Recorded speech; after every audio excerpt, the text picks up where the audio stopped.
আমার মতো নামাজ পড়ে মানে কি, তার ডিভাইন অ্যাক্টিভিটি আমার মতো, তার এবাদতের সিস্টেম আমাদের মতো। ওয়াস্তাকবালা কিবলাতানা মানে কি, আমার যে ডাইরেকশন তারও একই direction, to the direction of কাবা। আল্লাহু আকবার।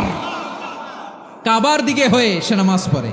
আমার ডাইরেকশন তার ডাইরেকশন, আমার ডেস্টিনেশন তার ডেস্টিনেশন এক। ওয়াকালা যাবিহাতানা, আমার জবাই করা পশু খায়, সেই মুসলিম, সেই মুসলিম। লাহু জিম্মাতুল্লাহি ওয়া জিম্মাতু রাসূলিহি, তার জন্য রয়েছে আল্লাহর জিম্মা, রাসূলের জিম্মা। ফালা তুখফিরুল্লাহ ফি জিম্মাতিহি, আল্লাহর জিম্মাদারির তোমরা খেয়ানত করো না। তার মানে তোমার মুসলিম ভাইরে অমুসলিম বলো না, তার জান মালের কোনো ক্ষতি তুমি করতে পারবা না। সুবহানাল্লাহ বলেন।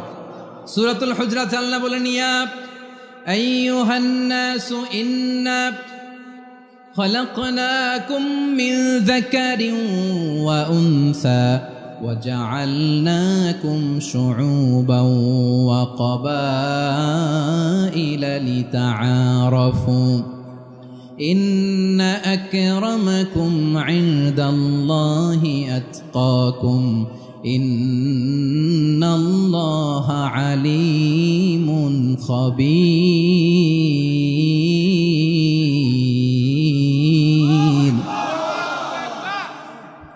আল্লাহ বলেন, ইয়া আইয়ুহান নাস ইন্না খালাকনাকুম মিন যাকারিন ওয়া উনসা, ও দুনিয়ার মানুষেরা শোনো, তোমাদের সবাইকে সৃষ্টি করেছি এক পুরুষ এক নারী থেকে। আওয়াজ করে বলতে হবে, পুরুষটার নাম কি?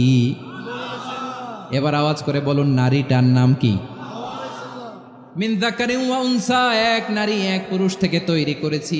যাতে যাতে দলে দলে তোমাদেরকে বিভক্ত করেছি, যাতে একে অপরের সাথে পরিচিত হতে পারো। So may you interact each other. বিভিন্ন দেশে বিভিন্ন দলে তোমাদেরকে বিভক্ত করেছি যাতে ইন্টারাকশন হতে পারে, তাআরুফ হইতে পারে। লিতাআরফু, যাতে তাআরুফ হয়, পারস্পরিক পরিচিতি হয়। তাহলে আমাদের অরিজিন এক। এই আয়াতটা যে কত powerful! This verse addresses the entire human being. অনেক আয়াতে আল্লাহ বলে ইয়া আইয়ুহাল্লাযীনা আমানু, ওহে মুমিনরা। অনেক আয়াতে আল্লাহ বলে ওহে মুসল্লিরা, ওহে মুমিনরা, ওহে বিশ্বাসীরা। কিন্তু এখানে আল্লাহ মুমিন মুসল্লি আস্তিক নাস্তিক ভেদে সবাইকে একসাথে অ্যাড্রেস করেছেন। আল্লাহ বলেছেন ইয়া আইয়ুহান নাস, ওহে মানব সকল। He addresses the entire human being regardless the colors, the races, the languages, the ethnicities, and reminded us we all from one origin. চিল্লায় বলেন আল্লাহু আকবার। আল্লাহ বলেন তোমাদের সবাইকে বানিয়েছি এক পিতা আদম, এক মাতা হাওয়া থেকে, দলে দলে গ্রামে গ্রামে ছড়িয়ে দিয়েছি যাতে করে